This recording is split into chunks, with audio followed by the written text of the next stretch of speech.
All right, everybody, welcome back to another episode of the Be the Obvious Choice podcast. I'm your host, Tyler Miller. Today, I have the amazing Charlie Walker joining me. And for those of you who haven't seen the podcast before or listened to it, the reason that I'm doing this is I'm trying to connect with people in my life who I deem as the obvious choice for things in my life or in the community. And Charlie is just the guy for basically everything. And I was very excited when you agreed to be on.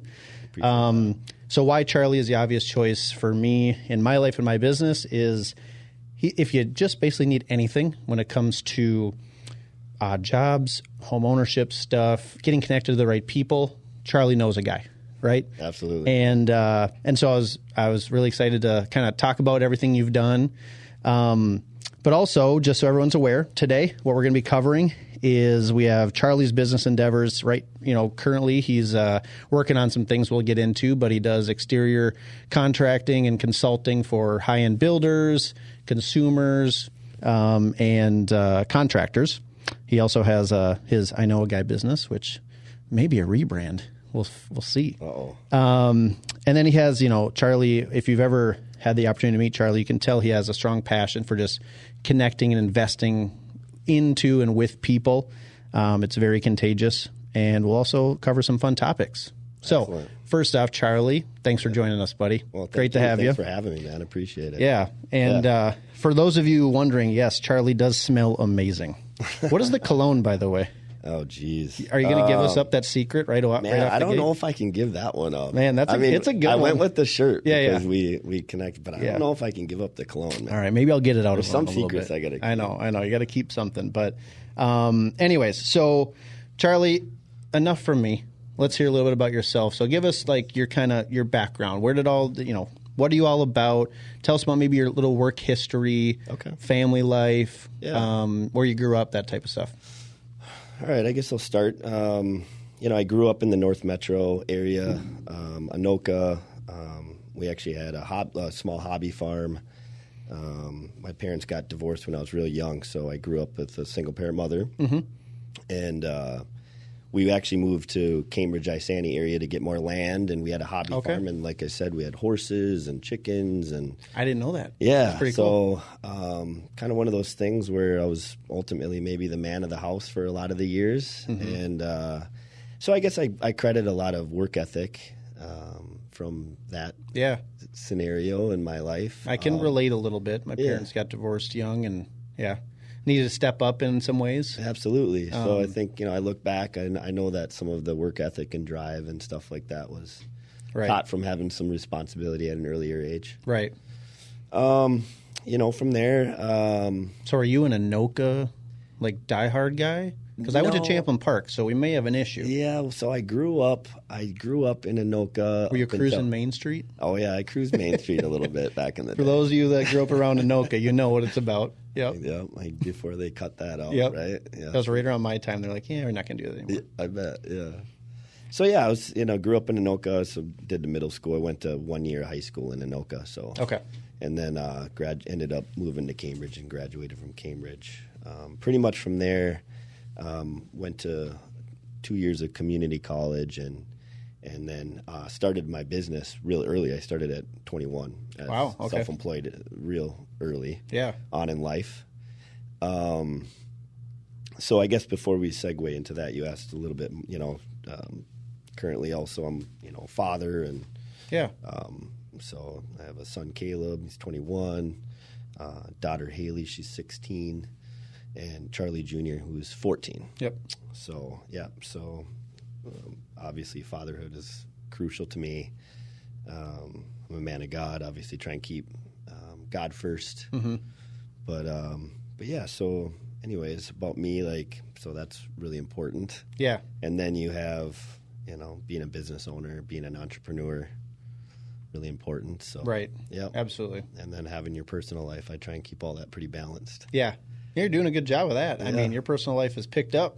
It sure has a little bit, hasn't it? It's fun to watch, man. Yeah, if you guys don't follow Charlie Walker on any social media outlets, you should. He's always having a good time. Yeah, it's fun to watch, yeah. and very very easy to see. You're a very good family man, good dad. Really invested in what your kids are doing. So it's awesome. Yeah, I'm just starting football, been coaching. Gosh, I coach every year for probably 15 years now. So this will be the last hurrah. Yep. Coaching football now for Spring Lake Park and 8th grade team. Are you the head coach? Yep. Nice. I'm the head coach. How's the team looking? It's looking great. Yeah? I'm really excited, yeah. So what position does your son play again? He's quarterback. Quarterback, yeah. Yep. So, yeah, it's exciting. It's going to be, I think, the third year I've been head coach with now. So I think ultimately this will, teaching some advanced stuff, it's going to be fun. And right. Charlie's a good quarterback, so I can actually throw the ball a little bit, which makes it a little bit more fun in the youth football. Yeah. So, well, tell us a little bit about your work, history. So you started young. Yeah. What was your first business that you ran? So, what was your first job? So my first job was a dishwasher. All right. Humble beginnings. Right when we moved into the town, there was just into, Isani.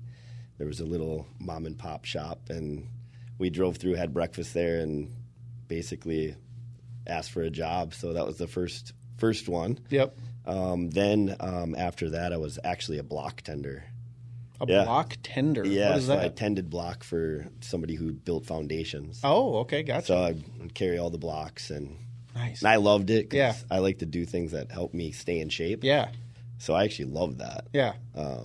I said this the other day, I was at an open house, and I look out, and the construction guys were out there building a house next door, and I'm like, I'm sure it's a hard job, don't get me wrong, but I'm often jealous that they're active all day, and I'm sure it comes with some pain and agony at times, especially during the winter, but it's man, I wish I worked out and got paid. Yeah. I mean, it's kind of admirable. Yeah, that was kind of the mentality. Yeah. Of why not do something that can keep you in shape while you're actually making money. Right. So, yeah. So you did the dishwasher. Then you were a block tender, which I'd never heard of before. I love that. Yep. And then, so that was during high school. Yeah, fast forward, you're 21, you start a business. Yep, 21, start a business. It was Walker Seamless, doing seamless gutters. So right to exterior, so right out the gate. I kind of merged in high school and college. I would work for my uncle. Okay. He was the third guy in the state of Minnesota who actually had a seamless gutter machine. Yeah. So it was kind of new trend. And so me and my cousin worked together and worked for my uncle. And, ultimately he was kind of scaling out. So I started running his business for him while he was trying to do some different ventures. Yep. Which was good to learn on the fly. Yep. But then, so going to college, knowing I was going for marketing, sales, some sort of entrepreneurship, I was like, well, why don't I just start now? Yeah. And so I started a business and started working it, and it, started happening, man. Yeah. Yeah, right away. So amazing. So from there, I didn't really look back. From 21, I've always been self-employed. Yeah. And always had an entrepreneurial brain. And so you haven't worked for anyone else since high school? Since high school. That's pretty crazy. Well, college. Yeah. That's pretty Since awesome. college. Yeah, Yep. I guess. Yep. College. Yep. So it was a seamless gutters company. Then what was next?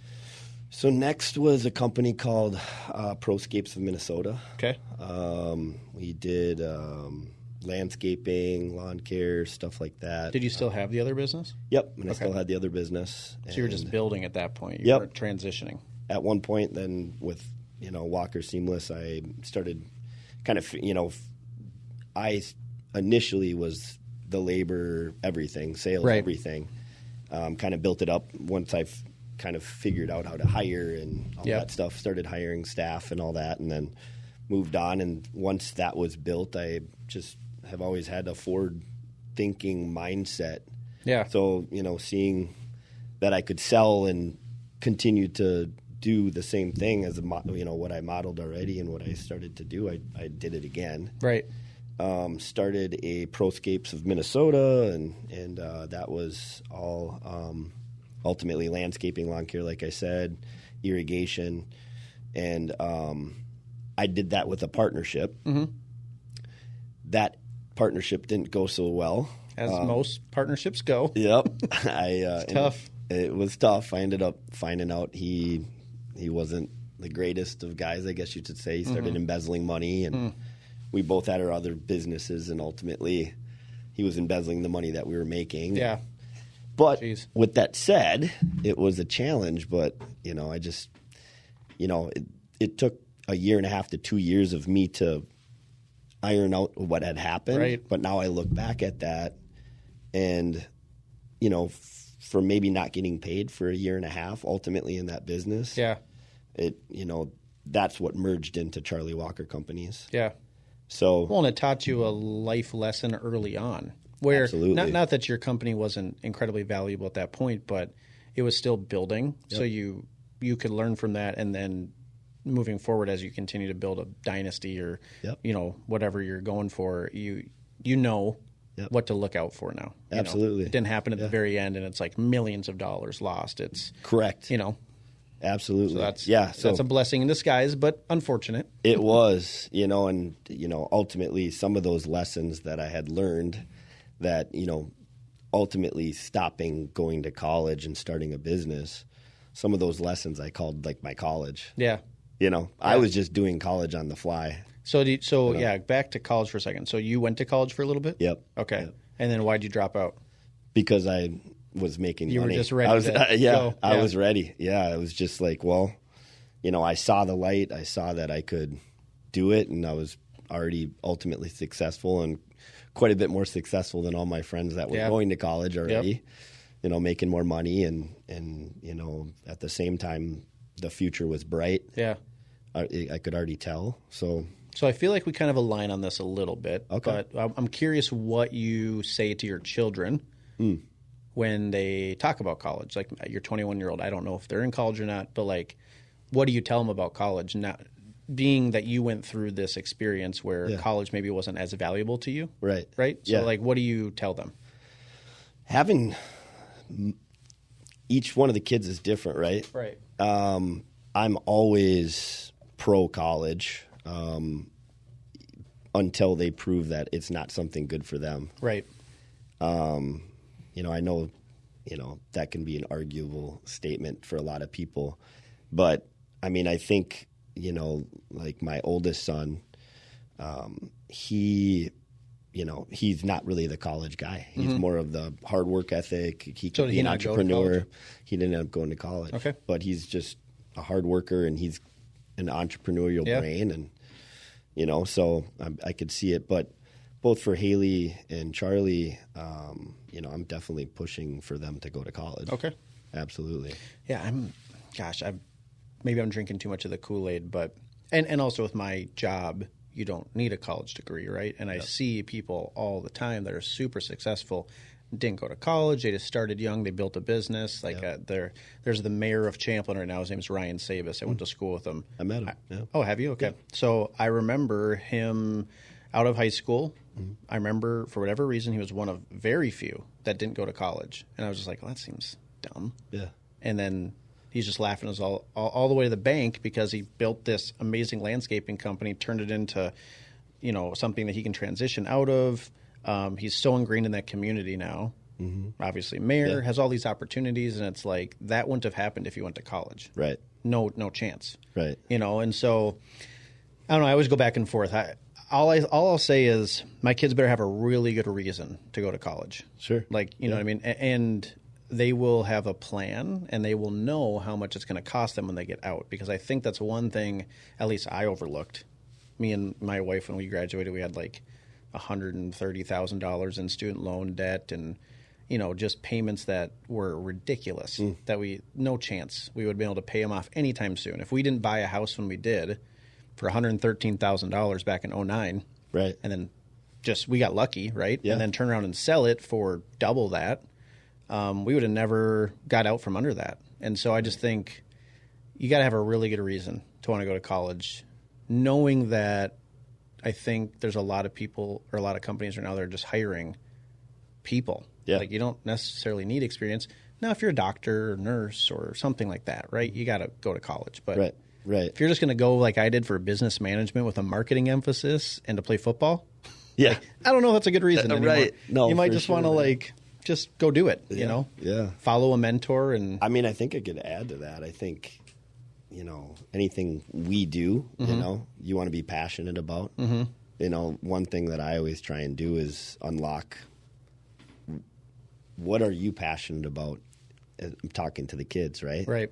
Like, what are you, you need to go after your passion, because if you go after your passion, you're going to put everything into it. Yeah.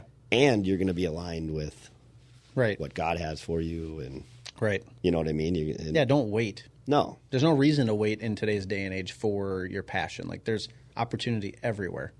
We live in America, man. When I went to college, I think you're a little bit older than me, but like the internet was still kind of figuring itself out, and like social media Facebook wasn't a thing until I went to college that first year, and like to see the opportunities out there just on social media now to go after your passion. It's just like, Gary Vee talks about it. I don't know if you ever listen to Gary Vee, but it talks about like the great resignation, and they can't get people to come work.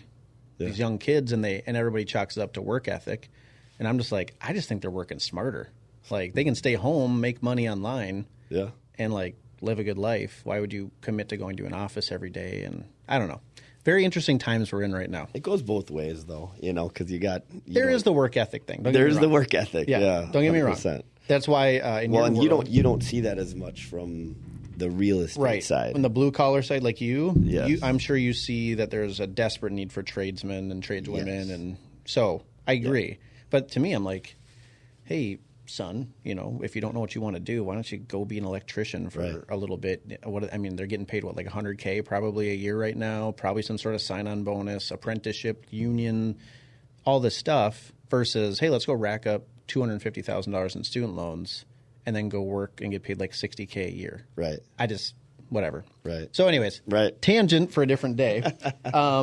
So you transitioned eventually into Charlie Walker Companies. Yep. And that was the IKnowAGuy? So kind of turned into that? So what, yeah, I guess, so, you have Proscapes in Minnesota, you have Walker Seamless. Which is a great name, by the way. Oh. You have a great last name for companies. So good. Yeah, that's kind of a reason, honestly, why Charlie Walker Companies came about. I got that all the time. It's a great name, dude. Literally, like Charlie Walker. Like, for one, my friends always call me Charlie Walker. Yeah, they don't just call me Charlie. Yeah, and then two, like I'll get either that name sounds like a country music star or like an actor. Yeah, So I always have like a Hollywood fake name. Like 100%. I'm Charlie Walker. So when I was thinking of a new name, and now obviously I had that unfortunate situation happening with the business partnership. Yeah. I just kind of leaned in. Well, nobody can be a partner with Charlie Walker, except for man upstairs and me, right? Yeah. So that was kind of the birth of that. And so Charlie Walker Companies kind of encompassed the whole landscaping, the exterior business, and merged it together. So that's Charlie Walker Companies. Yep. How IKnowAGuy came about was wanting to get Charlie Walker Companies out there in the community. Mm-hmm. I wanted some sort of slogan. Yeah. And I wanted something that, was me. Yeah. And I was kicking around a few different things, and one of them was In Charlie We Trust, and so cheesy, and it was way too close to In God We Trust. Right, so right. Like, nah. Yeah. And that might have been looked at a little bit. That could have been bad. He's God, huh? Yeah, right. He thinks he's God. He's the God of the exterior sighting world. That probably wouldn't have went over well. No. But, it could have been something worse, like Leading You Home or something. Right. Terrible slogan. True. That's mine. Well, I didn't catch that. Yeah, I know. I was already thinking of my. We got it. Yeah. But okay. So IKnowAGuy, you wanted to be able to relate. I was sitting with an employee, and he goes, I hear you saying IKnowAGuy all the time to different people, like you're just connecting, and hey, I know a guy. Yeah. And he's like, what about that? And I'm like, that's perfect. It's genius. That's perfect. And I, right from that, it was just like, I went with it. Do any gals get offended that you don't know a gal? I sometimes will throw in I know a girl. There you go. And they'll say girl? They'll get a giggle. You say girl or gal? Usually girl. I'm not really a gal kind of guy. But like guy, it'd be boy and girl, guy and gal. I'm just saying. Okay, so I know a guy. So really quick, without burying the lead. Yep. So if people wanted to find you right now to help them with whatever it is you do, explain how people listening could potentially utilize your services and where can they find you? Yeah. So charliewalkerco.com is my website. Okay. I am actually currently doing a big revamp on social media. Mm-hmm. So, gasp. A rebrand? Yeah. Oh, boy. I guess hear it here. Oh, Tyler man. Miller's Heard podcast. it here first. Hear it here first. I'm doing a full rebrand of Charlie Walker Companies right now. It's actually really exciting. Yeah. Kind of rebranding it for the next stages that I see as my vision. So it's really exciting. I have a new website getting built right now, and it's almost done. Just finalized a new logo yesterday. Wow. A new color scheme. Can you show me the logo? We have to show them. Yeah, I can. I want to do a live reaction. All right. Do you want to see it now? I want to see it now. Okay. Let's see this thing. We don't have to show the cameras yet, but I got to see this thing. Right. So charliewalkerco.com. Yep, Charlie Walker. And if I'm just a regular homeowner, because I know you like to work with builders, you like to work with contractors. Yep. But if I'm just a regular homeowner, what can I do with you? Like, do I just reach out and inquire about whatever project I have, like a sliding glass door at a rental property, for example? Yep. Right? Who would have had that? Not me. Oh, wait, it was me. I was like, Charlie, I have no one else to turn to. Like, what do I do? Buddy. And literally, you had me in a couple days. It was awesome. Yeah. But so if somebody has that, let's say, you can still help them? Yes. Right? Absolutely. I mean, in the industry for as long as I've been in the industry, here, I'll pull this up for you quick. Yeah. So that there's the letterhead. But. Oh, shit. Yeah. It's sexy, guys. You're going to have to wait to see it, but it's nice. It is. A little carrying action, kind of encompasses. I love it. So anyways, that's the rebrand. That's very classy. It's a classy brand. I mean, I like to do things quality and cutting edge. Yeah. And so that was definitely a part of it. The brand reflects it. Yeah. It's not like this, not that it's not cool or trendy, but sometimes you get a little like, I don't know, edgy type of logo where it's like, I don't know, it's like, are they super serious or not? That to me seems like that's quality. I can trust that. You know? I actually appreciate you saying that. Yeah. Because that's what I was really trying to get across. Yeah. And there's been a lot of time and effort put into it, So for you to say that actually means a lot. And he didn't tell me to say that. No, I did not. I did not. While I'm thinking about it, and then we'll jump back into what you can do for people. But so I also own a business. Yeah. It's my name, Yeah. Have you ever regretted putting your name on anything? Has it created any problems for you? It has not. Okay.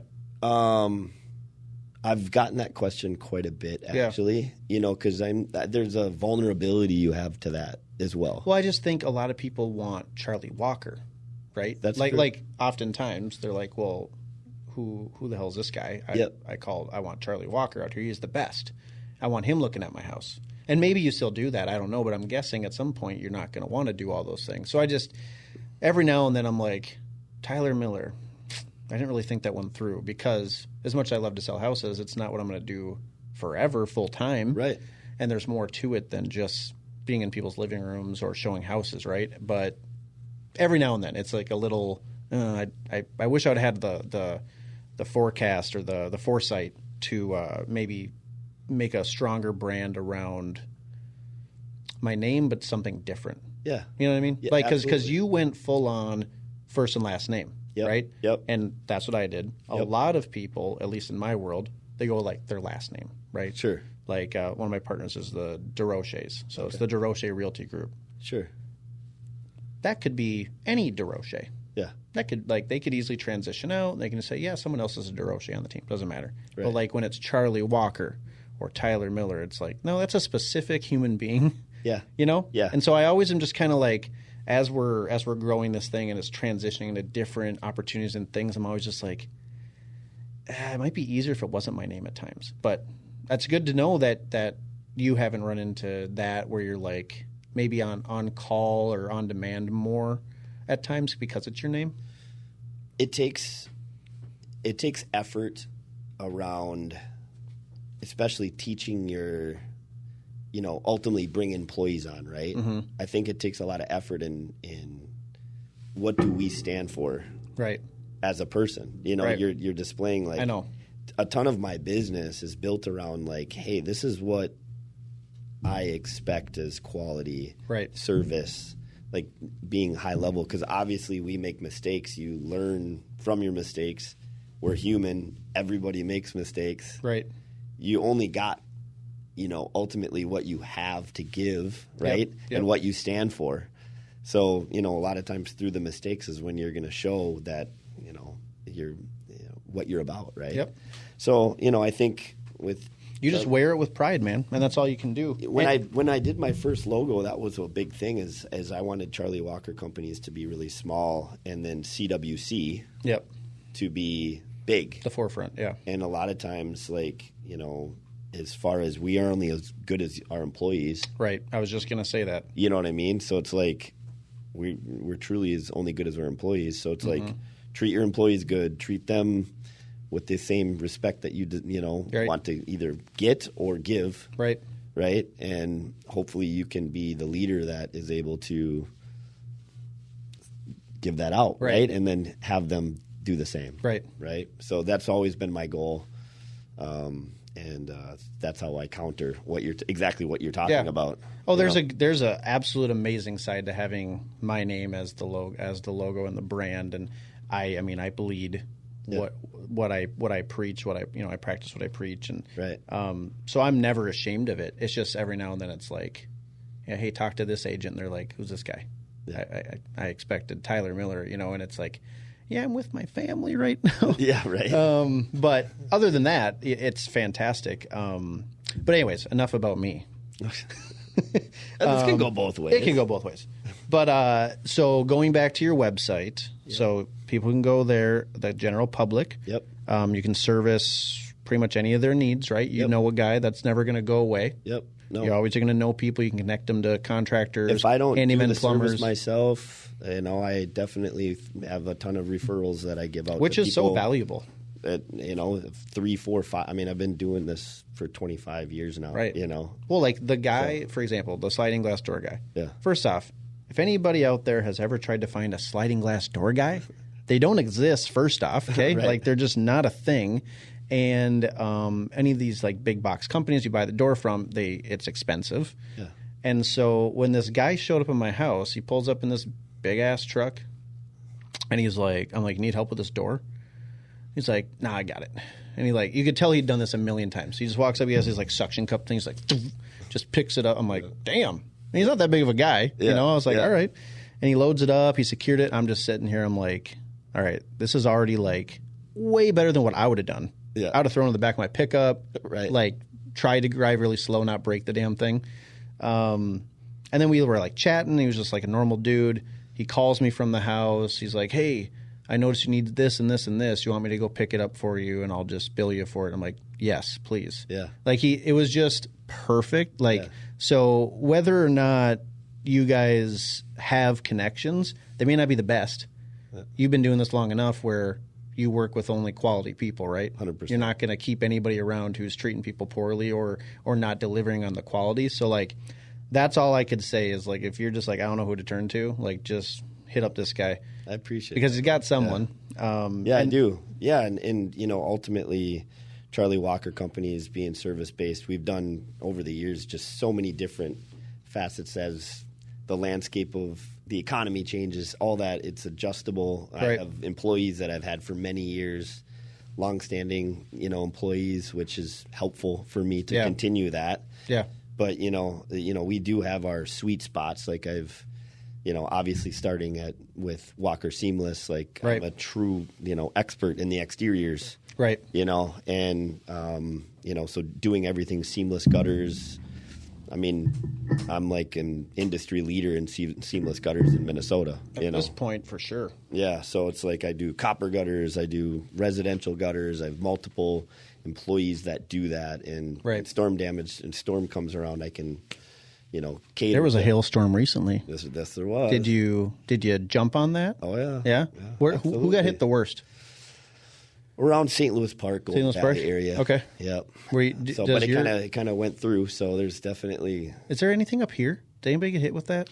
No, I didn't think so. Much. Yeah, not so much. It was Keep talking for a second. Yeah. Tell us a little bit more about what your maybe specialty is now. Yeah. Okay. Yeah. I'm going to really quick check one thing with this camera, but keep talking. Okay, got you. Yeah, so specialty, been in the industry for, like I said, 25 years. So it's specialty-wise, it'd be seamless gutters. I'm an exterior consultant, being in, roofing, siding, everything. I know I can literally, anything is needed.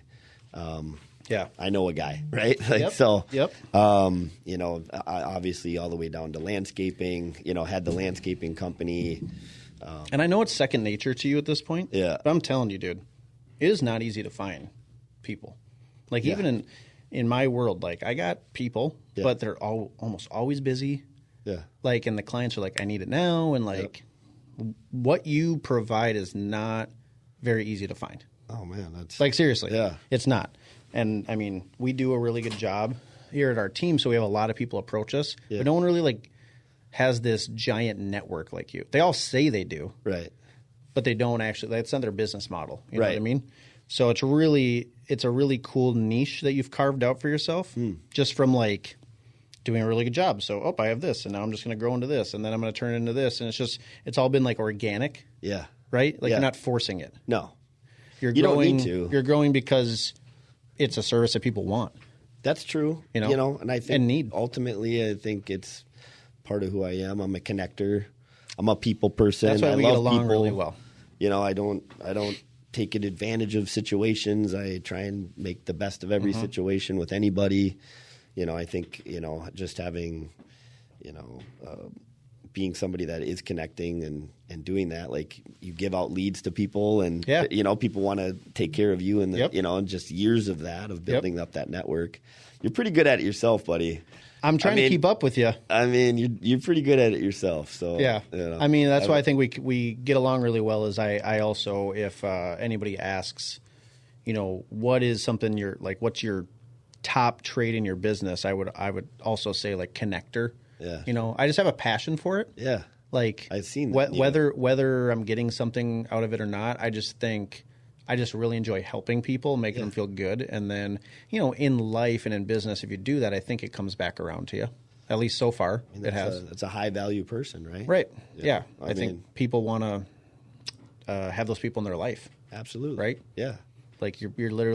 You're either helping them with an issue in their life, so you're adding value, you're solving a problem, or you're putting money in their pockets, put food on their plate by giving them business that they wouldn't have had without you. So it's of course, you're going to want to take care of those people. So absolutely. I just think, for anybody listening out there, it's if you're trying to crack the code on running your own business, I mean, just take care of people.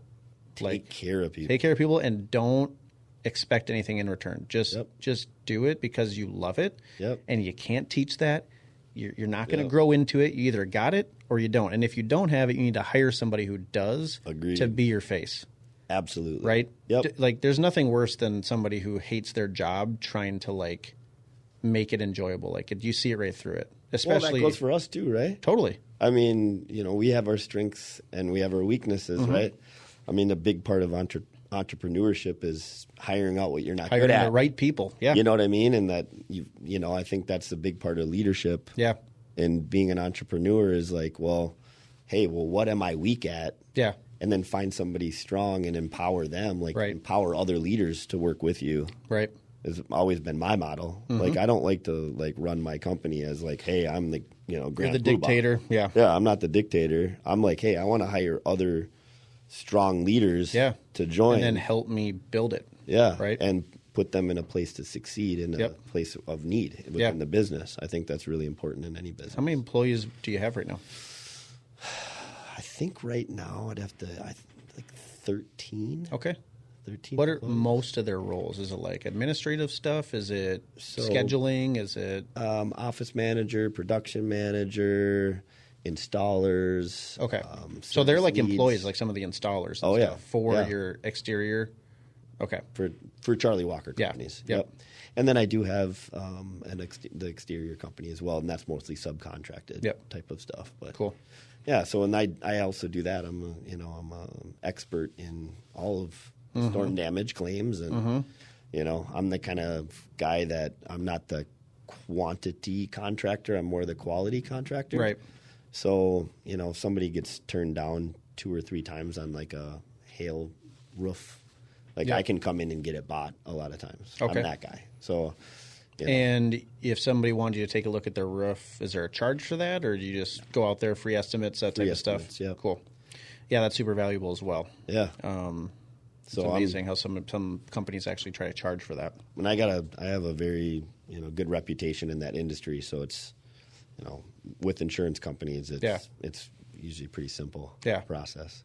Well, let's switch directions for a second. Yeah. So you've alluded to this in the past, and I've never actually gotten like a really quick story on this. So I think you're a pretty good athlete. Yeah. Yeah. See that? Yeah. Confidence of a good athlete. Absolutely, I am. Oh yeah. Talk about just your athletic maybe accomplishments over the years. Okay. Really quick, just a quick rundown. What was your sport? What did you guys accomplish? That type of stuff. So my mom didn't let me play football. I think football would have been my thing. Yeah. To be honest. But I was all state honorable mention in soccer. Okay. And then I all conference baseball player in high school, was considering to go play college. Mm-hmm. Sports. In baseball.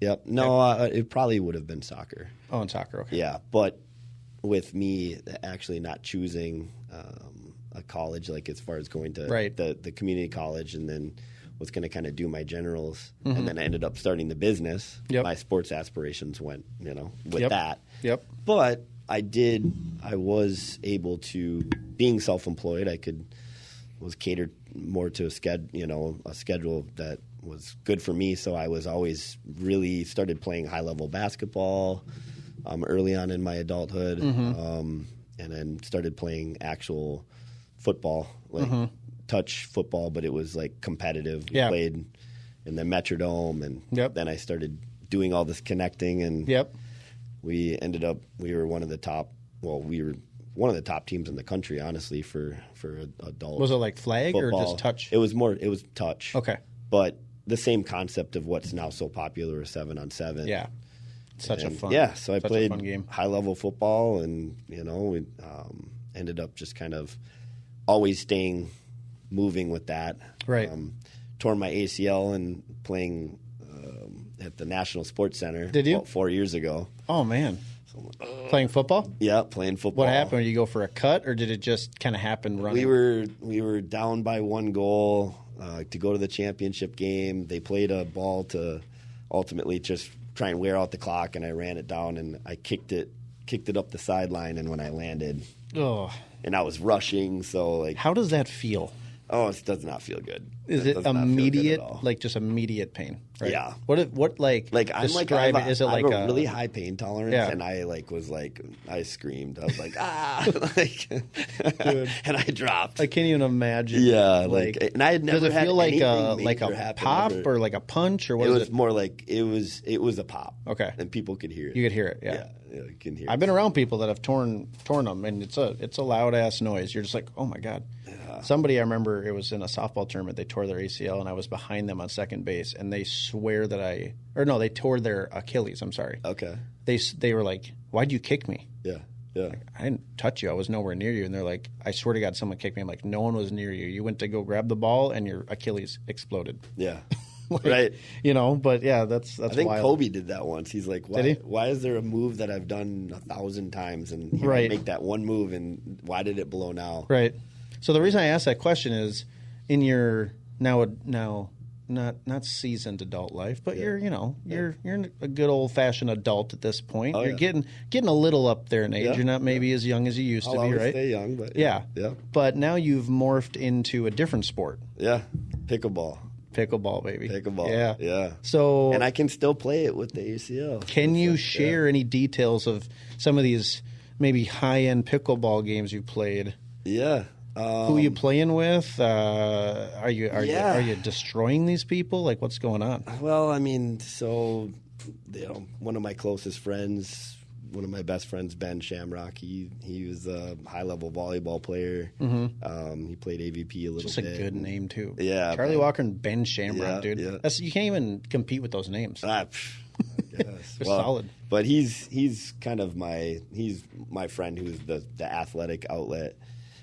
He's really good at it. So he got me into it. Mm-hmm. And then we merged and became friends with Chris Humphreys. Yep. And former basketball player. Yep, right? former basketball player. Former Kim Kardashian husband. Yep. And he knows how to talk smack. Yeah, so does he? Oh yeah, he's got that. How basketball. tall is he? 6'9". I feel like you could like kind of work him around the court though a little bit because he's big. Or is he pretty athletic? You know what? If I didn't have the ACL, I told him I think I could beat him 1-on-1. But man, I don't. Is he still beating you? Lofty. I mean, in pickleball, the last time he beat me, but I was rusty. Yeah, I was rusty. But you heard it here first. Yeah. Chris Humphreys been challenged again. Yes, 100%. He had never beat me but that was in twos though. Yeah, he'd never actually beat me in 1-on-1. Man, I'm fascinated with pickleball. I need to play it. It's so fun. I need to play it more. I've literally only like messed around at like a campground. Where you're like hitting the ball around. I've never actually like played a game. Yeah, but I love that. Like I love that concept. I mean, whatever as basic as like ping pong, for example. Like it's just such a fun game. Right. Well, a daughter can play with. Yeah. Anybody can play. A dad, and you can. Anybody can play. I was watching the pickleball championship. Yeah. This is how boring I am. I was watching it on TV like a couple weeks ago. The number one player in the world is like a 16-year-old girl. Yeah. Hasn't lost a match ever. Yeah. In like Waters. Yeah.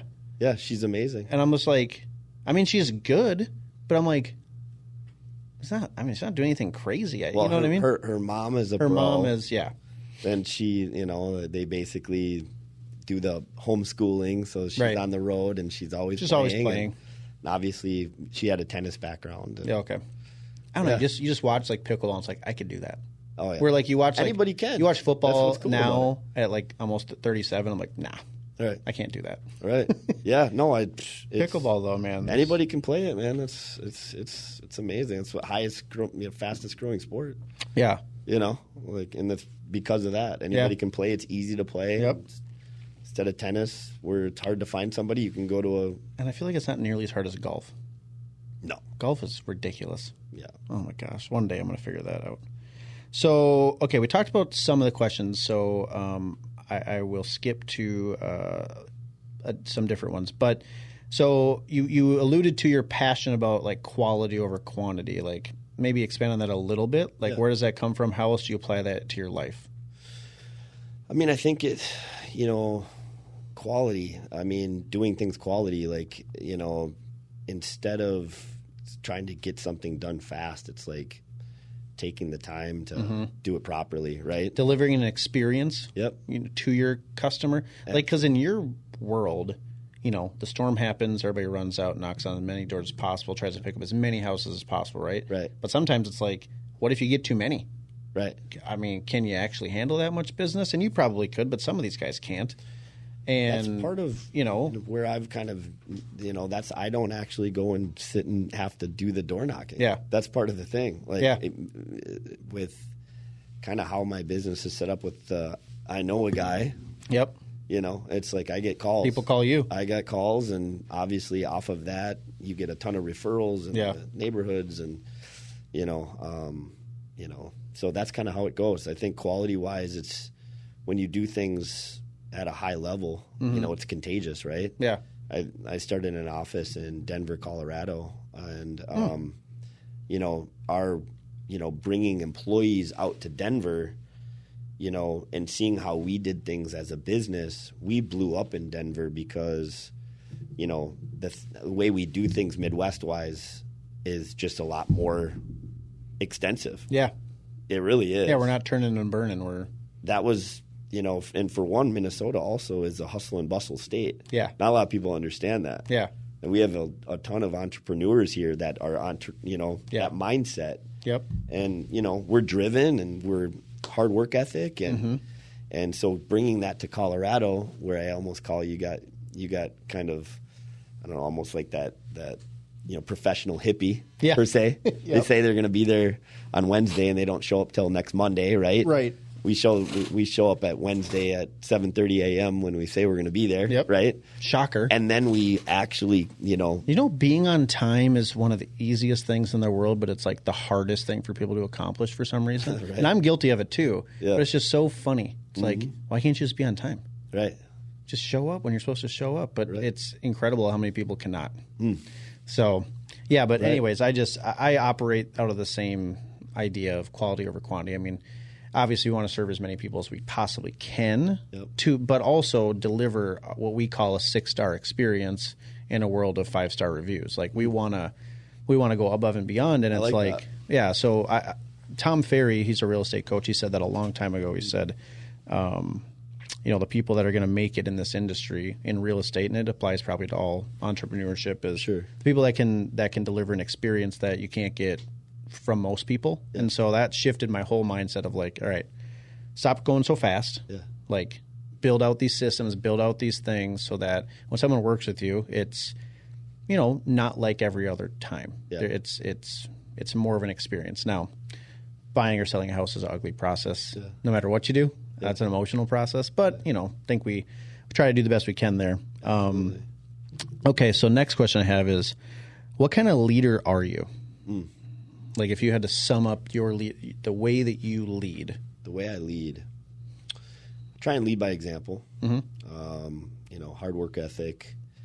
So you've done all the door knocking in the past. You did the gutters probably at one point. I did the gutters. I did, I actually, from the bottom up, I've done it. I think it's the best kind of leadership. Yeah. Like it obviously is a longer journey. It'd be nice just to walk in and start a company and just get to where you were today. But I think you have earned people's respect and people will listen to you more because you can be like, hey, I was there. I know how you're feeling. I understand this stuff, but here's how you need to talk to these people or here's how you handle this better. And like, it means something. Absolutely. And I think, we didn't really talk. Charlie Walker Companies does commercial snow removal as well.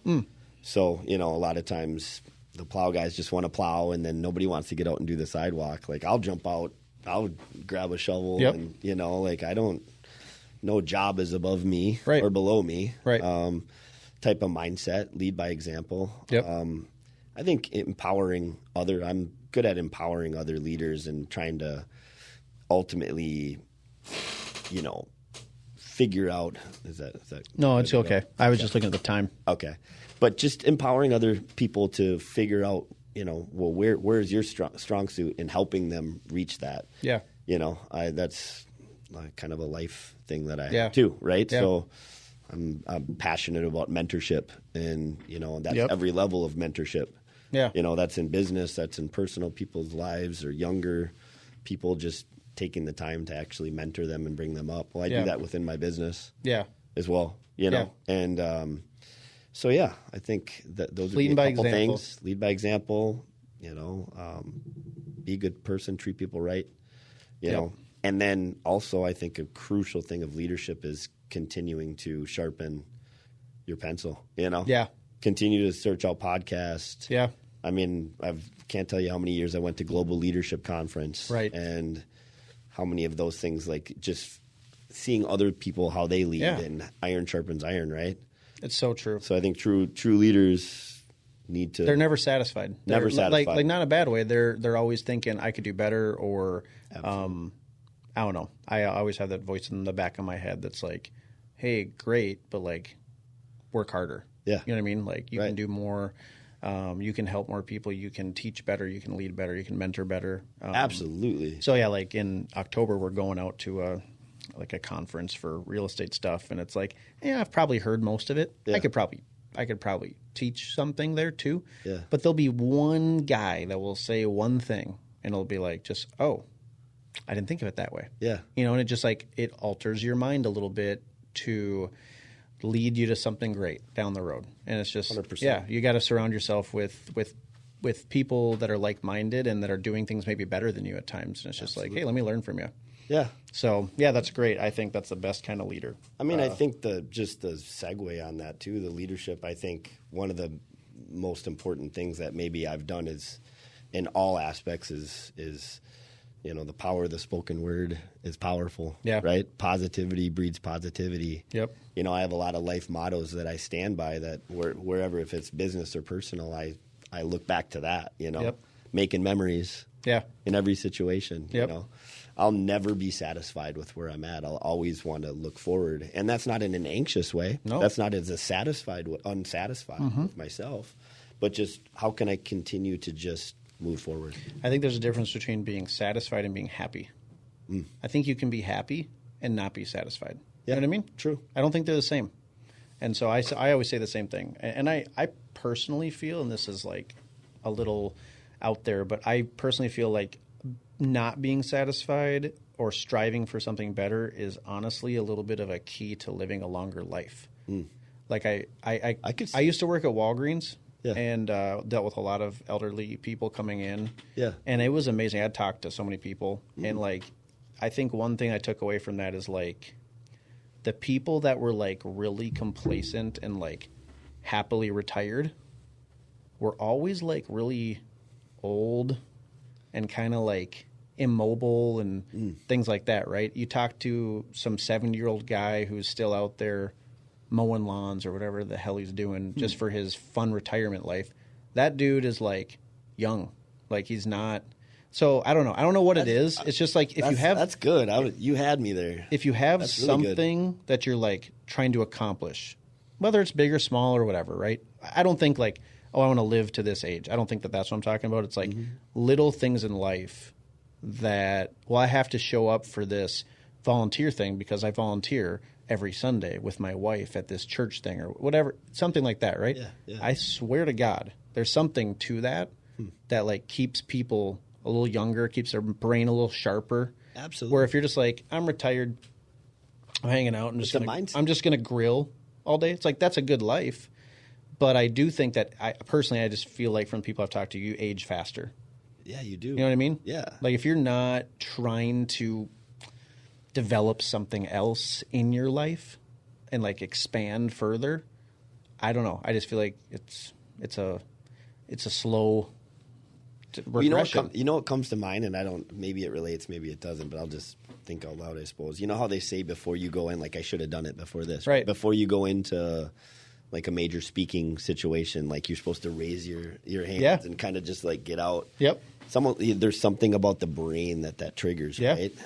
And, I almost thought of that. Like, it's like, yeah, if you're moving forward, like you're saying, in a retirement age, it's like, hey, well, no, I'm still out mowing the lawn. I'm retired, but I'm still doing I'm supporting my family. My schedule's full. Right. You know what I mean? That's what I hope to be able to say. My schedule's full. I'm retired, but I just do the things I want to do. Yeah, that's good. So, there is something to that. I don't know. That's not at all researched by any means. No. But I think there's something to it. All right, let's see here. I'm going to jump to some kind of different ones here. So really quick, I want to hear like 1 or 2 minutes. Yeah. What's the craziest job you've ever been involved with? Like either like you can talk about crazy, like, wow, this was like very luxurious, very expensive, like over the top. Or you can also hit me with like the most ridiculous person you've ever worked with that you just couldn't believe what was happening. Oh, gosh. And you can leave names out of it. I hope OSHA's not listening. But, like, there was we don't have that big of an audience yet. I think you'll be all right. Man, there was one time where we had to set up scaffolding on literally, like, a hill that was like this. Oh, my gosh. And it was, like, 4 stories high. And, gosh, I would not have done that job now. But, man, back in the day, I can only imagine. I'm sure my employees still have some pictures. But so, like, to keep it level, did you, like, have blocks on one side? Yeah, blocks. And, we had to set up everything. And it was a really, really high-level client that I can't share who it was. But, it was like something where... He knows. He does know. And he knows what I did as well. Like, that was rough. But anyways, setting up scaffolding and going up 4 stories high, that was I probably wouldn't take on that job today. Yeah. He's like, I mean, you have rocks everywhere and on a hill and trees. Were you everywhere. actually out there like working on it? I got up there one time, but Was it no, I rickety? did not.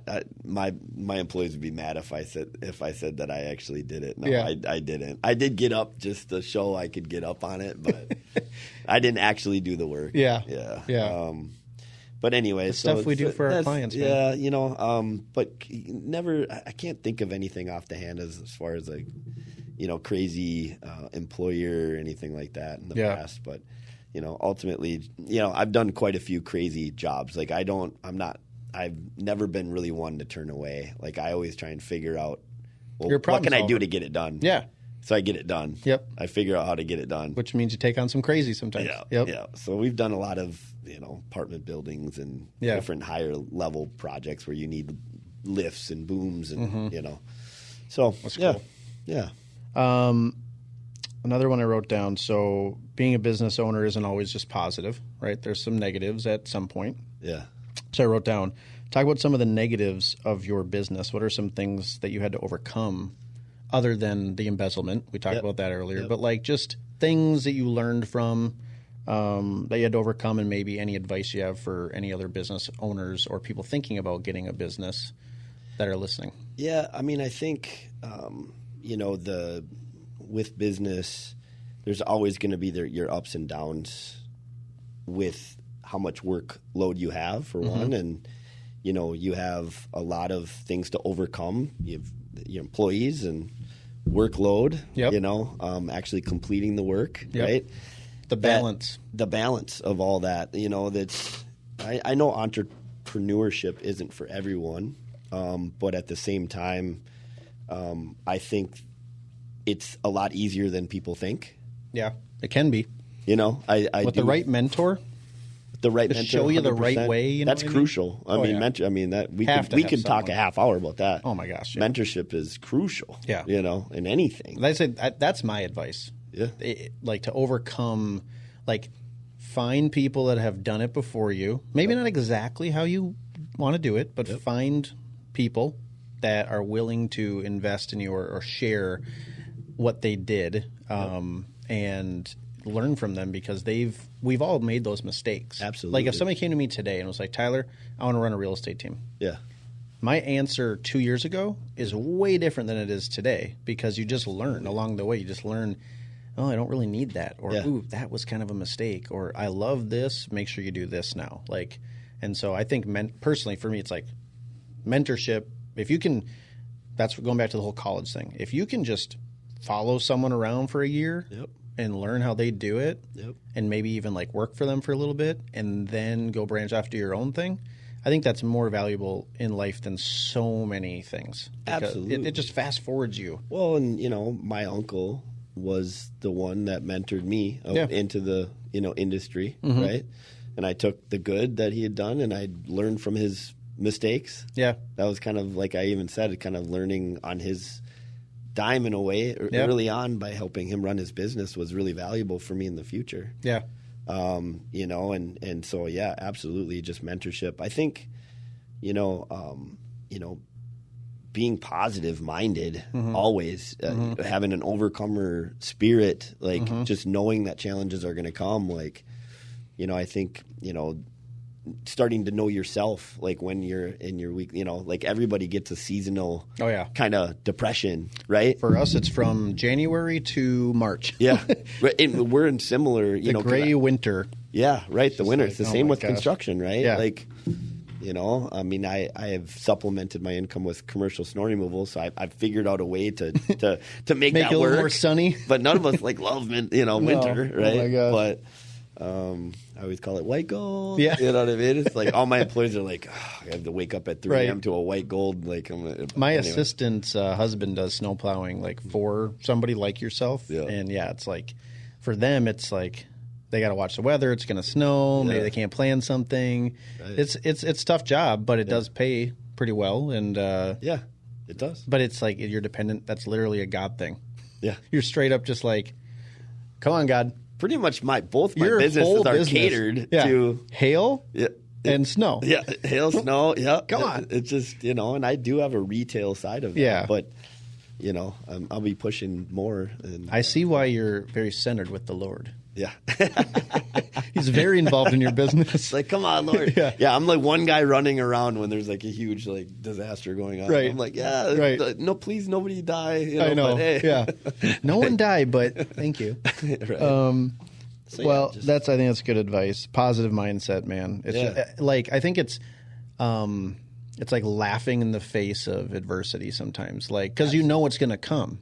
Like nothing easy or nothing good comes easy, right? Like if you don't, where did I just hear this? It was some like sports guy or something. He said, if you don't have haters, you ain't popping. Yeah. And it's I like, love that. And it's like, I love so that. true because if you're not, I guess, upsetting some people along the way or making some people jealous, like some competitors or running into growth challenges because you have so much business you don't know what to do with it, right? And it's super stressful. If you don't have that, you're not doing anything probably, right? You're playing it safe. So it's like, as an entrepreneur, you just got to embrace the suck and just grind through it. You know what I mean? Right. Like there's no other way around it. You're not going to go through the mountain. You got to go over it. Yep. Absolutely. And it's up there, it's going to suck for a little bit. Yep. But the view on the other side is pretty nice, I'm sure, as you can say. Absolutely. You know? Absolutely. Let's see here. You dabbled in politics. I did. For a brief minute. I did. What was your experience with that? Like, what made you want to do that? And maybe tell people, like, what you did. I mean, I guess briefly, so I ran for state senate in SD 32, so that was in Blaine. You know, I looked at it as, you know, when all the challenges were happening here in the state and then obviously the country, I just really disagreed with a lot of the current leaderships and how they handled it. Now, was that all the leaders? No. I'm not necessarily going to name drop right now. Right. But just seeing how some of the leaders were handling that you know, on a national level and a state level, I just disagreed with it. And honestly, I got kind of tired of cursing at the TV. You know, I'm usually a pretty positive, like. It got pretty toxic. It got toxic. You know what I mean? And it was like, got to the point to where, and it's like, it's how it started affecting our loved ones and yourself and our businesses. And it's like, and then you see somebody and you disagree with something. I just got tired of it. Right. And then, you know, here I'm in my professional prime looking at growing my companies, looking at making moves, and I'm like, well, wait, so if other people who aren't in our professional prime aren't going to step up when they're in their prime, you know, like I'm not somebody that sees an issue and is like, oh, okay, I hope somebody else takes care of it. I want to jump in. And I did. I jumped in. And that's amazing. And, because not everybody can do that. Not everybody wants to do it. We all bitch and complain about it. Right. But very few people actually raise their hand and be like, I'll take a shot. And I did you know it. What I mean?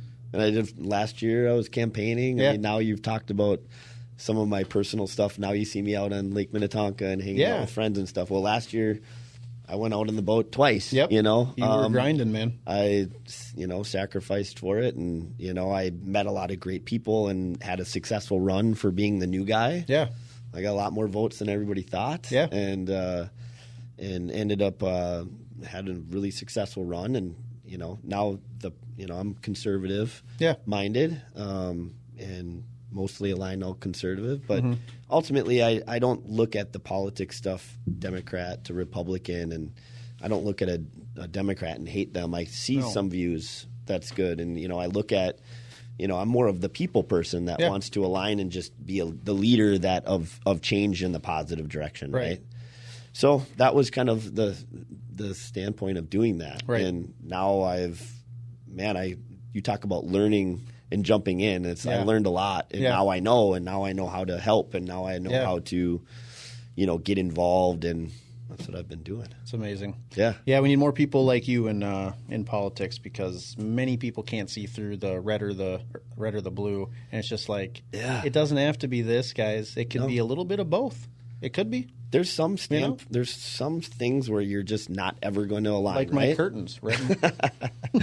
But you know, at the same time, like, for the better good of the state, for the people, it's like you got to be able to look across the aisle and be like, hey, like, you're not my enemy. Like, we have the same focus here. Like, we might not align on this, you know, but we can align on this stuff. Let's Right. get this done. And I feel like there's just not enough stuff getting done. No, I know.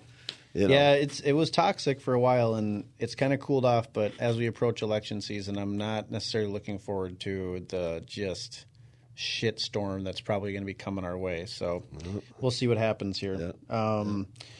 What's your philosophy with your kids? Let's talk about parenting for a second. So, Sure. like, just a quick minute. Like, what are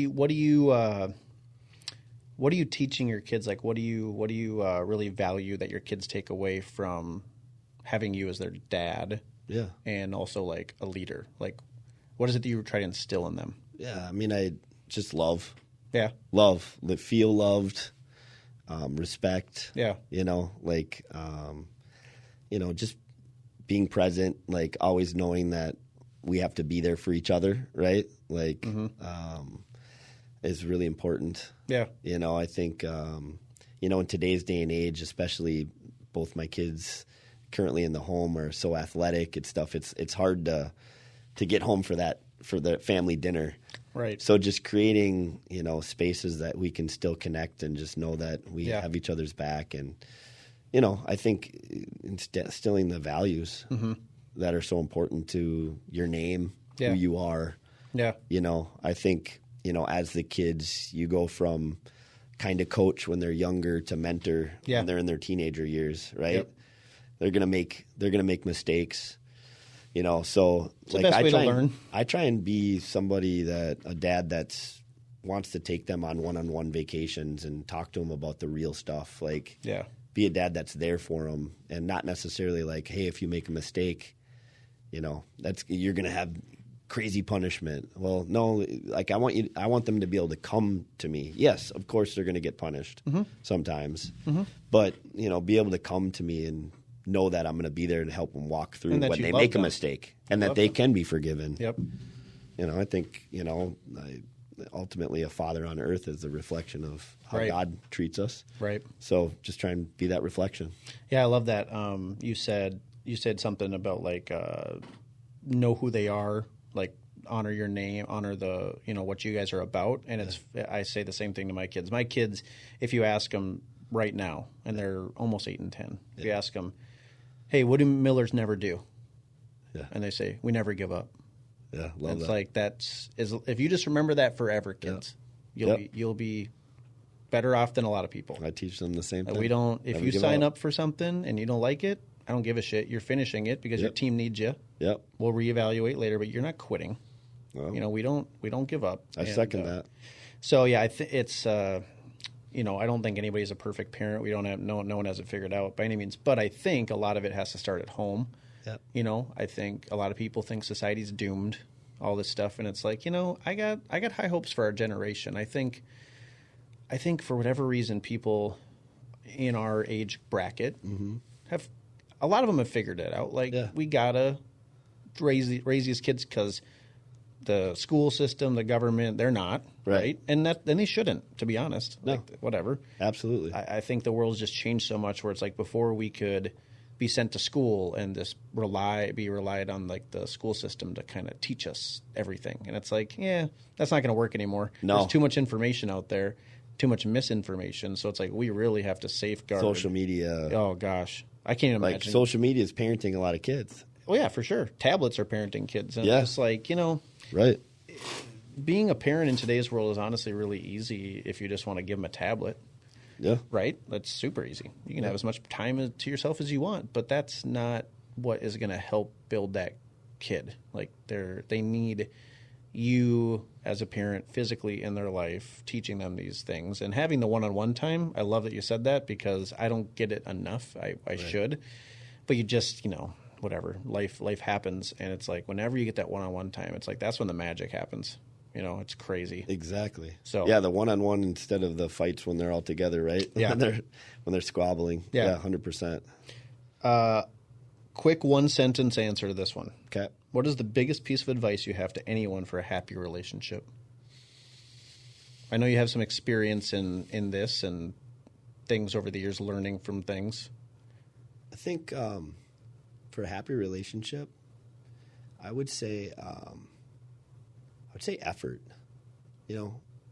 I think putting effort into a relationship, no matter what stage, if that's married, if that's a friendship, parenting, just effort, like knowing the other person, taking an interest in what they're doing, doing, or what are their needs, what's their love language. Yeah, Love Language is a great book, by the way. Great book. That. Oh my gosh. Great book. I mean, that can help, and just, putting effort into that, like just knowing somebody, if you're showing them that you're taking interest in them, that you love them, that you're actually like so simple. Putting down your phone, right? Put your phone. Say, right. I mean, there's one time I actually gave up social media, and that's why I was sitting in the when I was married, and I had my kids sitting there, and here I'm on Facebook for like a half hour, and there was one point where I like looked over, and I'm like, wait a second, so here's Dad sitting on Facebook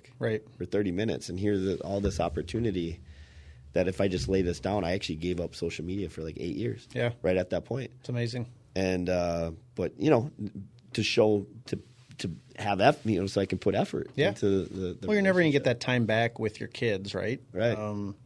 Yeah, man, social media can be such a distraction. But it's amazing. The best advice you could give anybody is just care and put in some effort. Yeah. And it's so simple. It is. Anybody can do it. Yeah. Right? But so many people don't. But it's like doing it, right? I love it. Yeah. All right, so this one's my opinion. I wrote down, you may have some of the best style I've seen.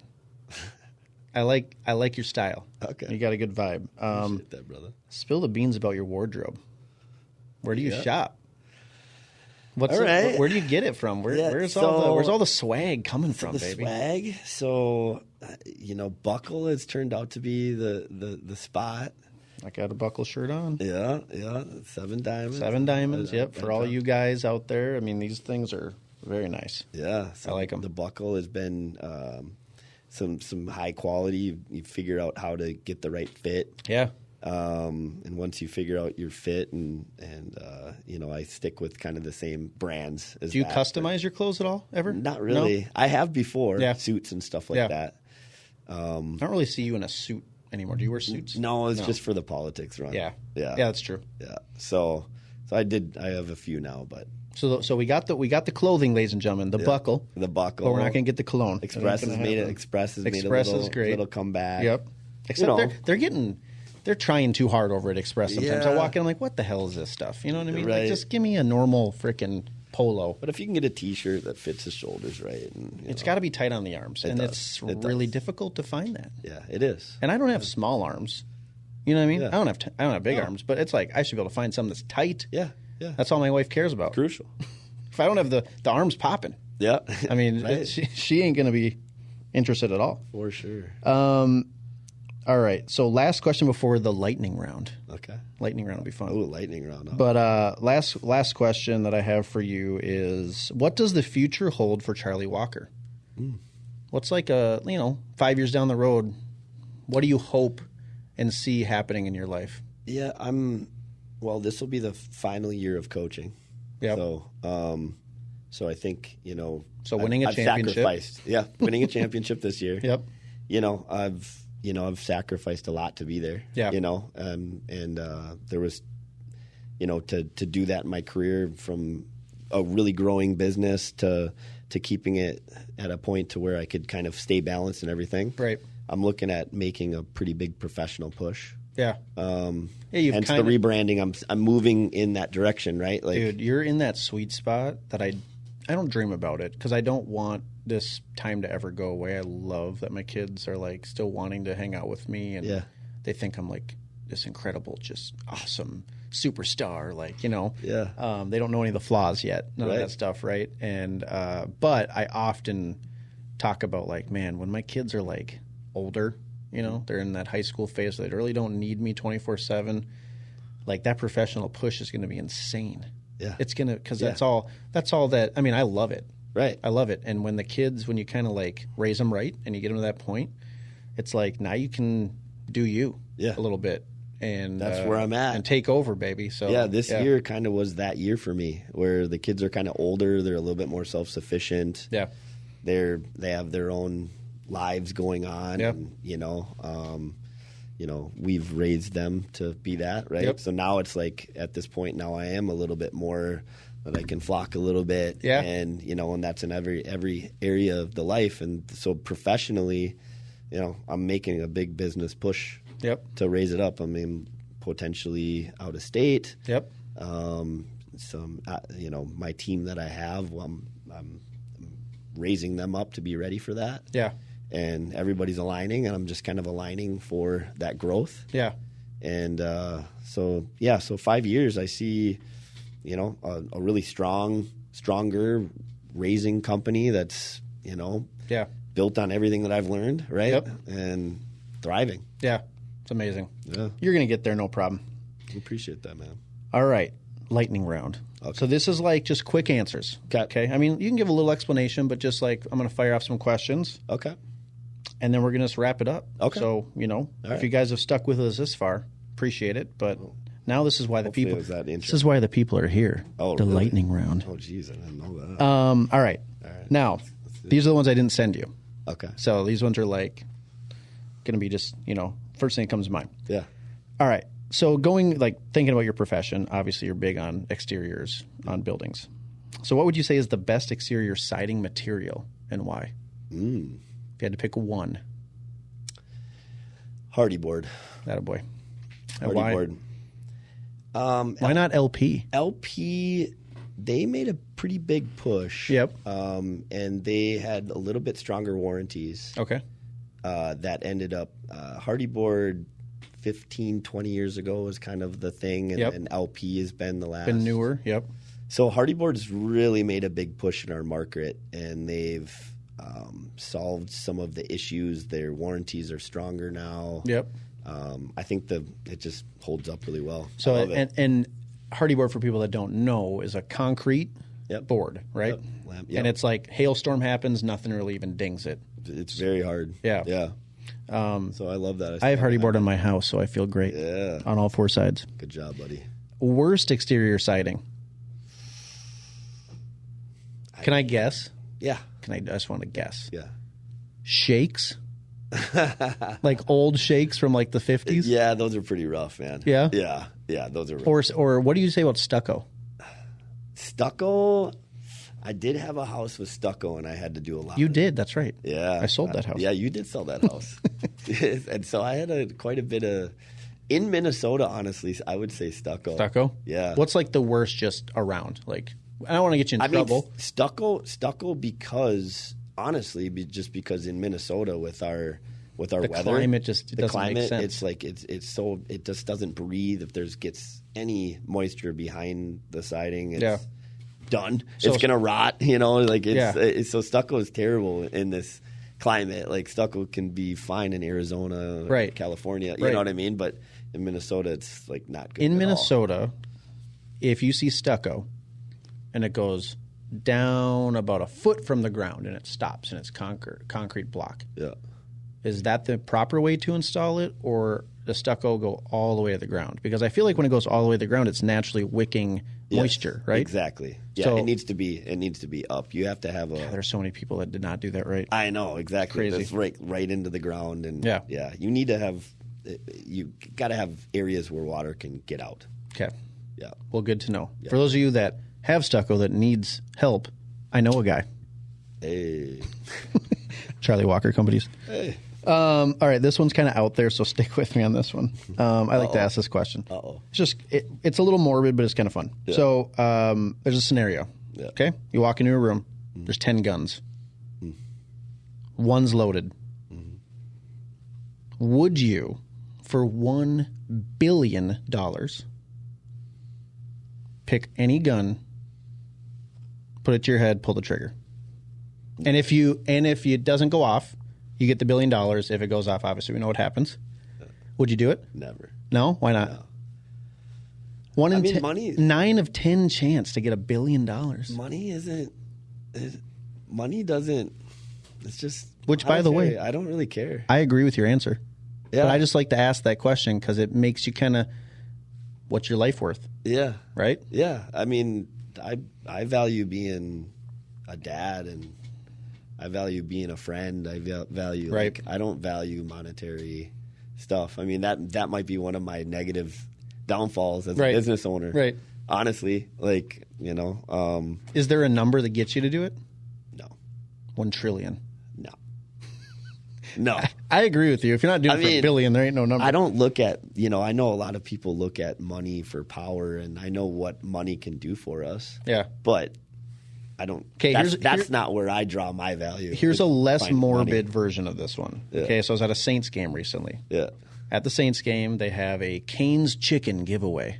Okay. And it's like the first 10 people that get to the Cane's booth receive free Cane's. And it's like, go. And like, so I was sitting at the Saints game like a month ago. There was a guy in front of me, literally got up, ran up the stairs, sprinted down the concourse to the Cane's chicken thing. Okay. And I'm just sitting there and I'm like, and I looked at my dad and I was like, I don't know what would get me to get up and sprint.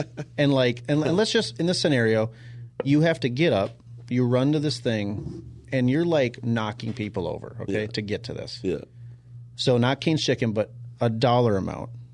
What's the number for you that you're sitting at a baseball game and someone's like, whatever number, 100,000, a million, 10,000, whatever it is. What's the number that like you take notice of that and you're just like, shit, you get up and you like stiff arm a child, you run to this booth to win the money. What's the number? You got to have a number. I don't know if it'd be a number. You know what it'd be if we were at a game together? Yeah. And I looked at you in the eye and I see that you like kind of glimmered like a competitive stare. Yeah. Like, I think I'm going to get there first. Yeah. Then that's when so it's the competition. Watch out, kids. Like, if it's to beat you up there. Coach Walker's coming with that stiff arm.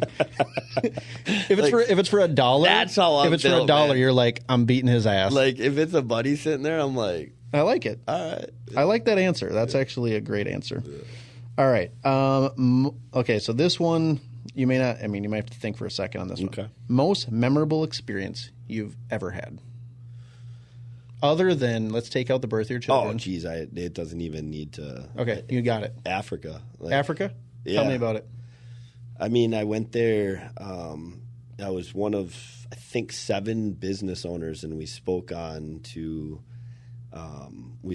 at a business conference in Tanzania, Africa, and it was through a church. It was through a really close now friend of mine, Charles Porter, who was down there running a church. But at the same time, it was a secular business conference. It was just to speak into the business owners that were doing well in Africa and the high-end, high-level college students at that college. So we did, there was TV commercials done for almost a year. Like, there was a build-up that we had done, and I spoke on sales and marketing. Yeah. But just going there, and then meeting the people, there was times where not only did we do the big suited-up business conference, right, but also we had breakout sessions to speak on other things. Yep. And so people would sign up for our breakout sessions. So just meeting the people and just understanding Africans and just like immersing yourself in that culture. In the culture and seeing, truly how blessed we are. Right. Like, here's people looking up to me almost like we're so excited to see me and meet me. I mean, there was members of the parliament that came and shook all our hands. Like, this wasn't like small deal. This was a big deal. Yeah. And they're looking at us like we're, like these amazing people. And they're telling me their stories and business and just how smart and gifted they were. Like, I'm like, dude, if you had the same opportunity I have, you'd be way more than me. Right. Like, I know. I just have the opportunity. You're smarter. It's just where you were born, right? Born in a different opportunity than they were. So that was, I know a lot of people say they go do that. Mine wasn't necessarily like for, to go there for the God purpose, even though he did show up on that, like in a big way. In a big way. Yeah. Like I'm not going to go into that, but I have quite a bit of stories on that. Was that. Geez, it has to have been probably 12 years, I'm guessing. Wow. 10, 12 years. Have you been back since? I haven't, but I've still kept connections. That's awesome. So I've never hands been. down. Hands Like, down. that was I like it. The number one. Vegas or Nashville? Nashville. Hell yes. Nashville. I was worried. I was pretty sure you were going to say Nashville, Nashville. man. Nashville, I mean, dude. Oh my God. It has to be my favorite city. It has to be. It is, for those who've never been, Yeah. it's Nashville. I mean, first off, country music, Yeah. rooftop bars, Yeah.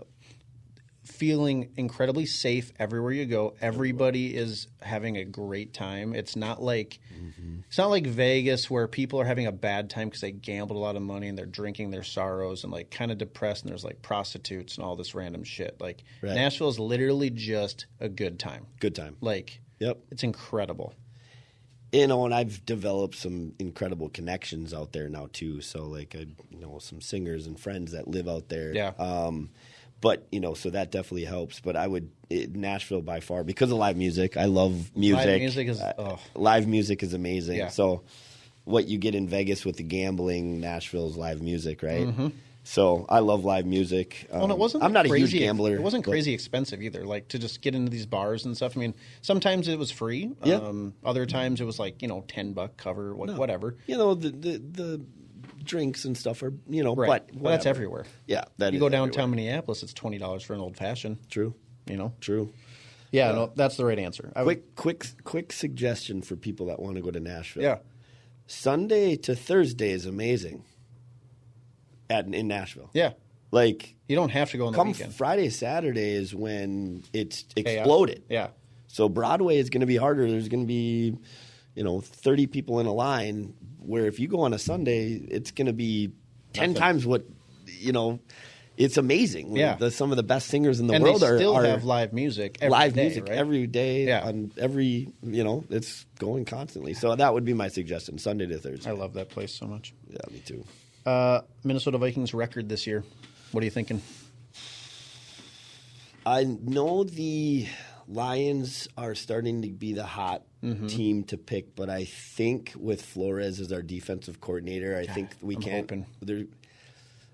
We lost the Vikings, a lot of defensive people, but we did. they weren't doing much. Obviously, our defense was not great last year. Yep. So it's like, okay, we had all these big names, and We had some people that we plug and play, and they're making a splash right now. Yep. Do you think we win the division? I think we're going to win the division. Lions second. I think we can get. I think the Lions will be second. Their offense is ridiculous. Yeah.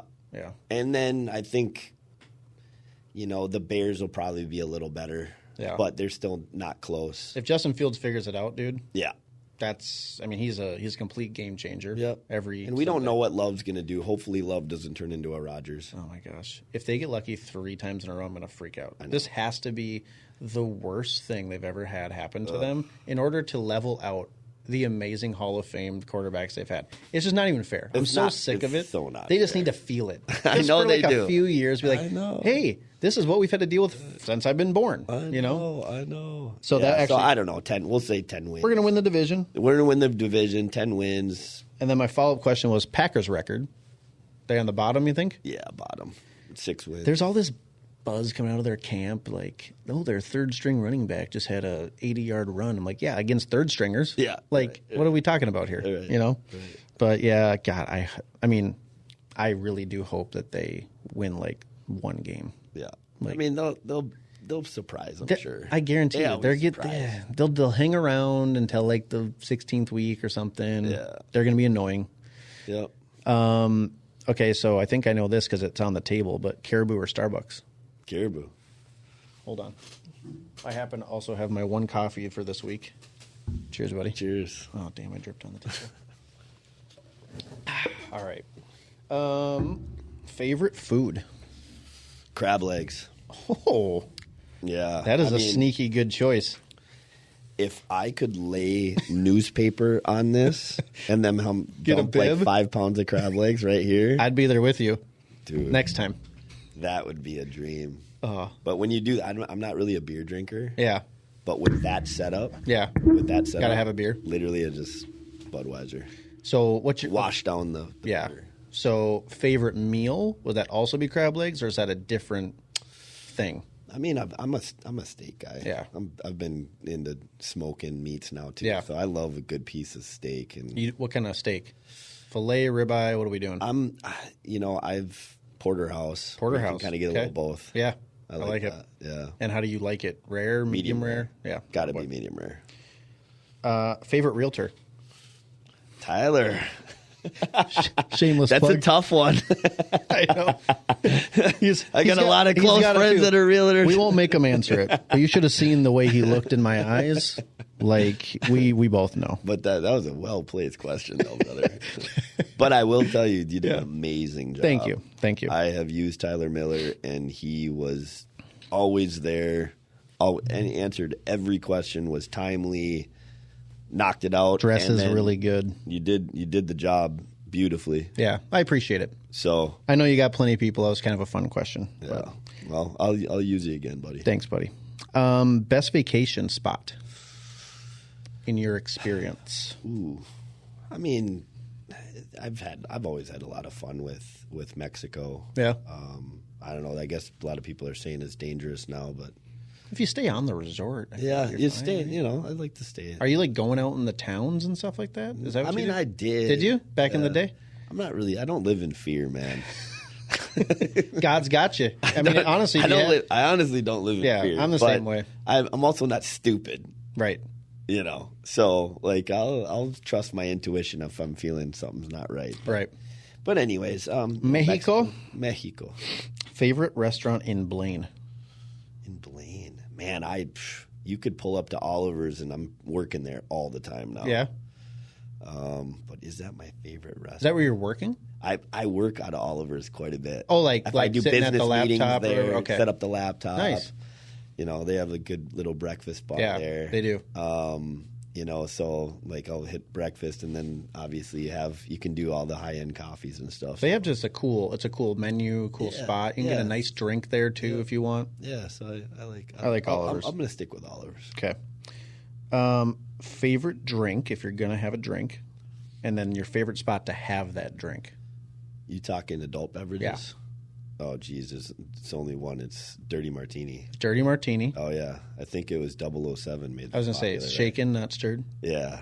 Yeah. So Dirty Martini, man. And where, like, if you could pick the spot to have that anywhere in the world, like, where is that spot? Anywhere in the world. Ooh.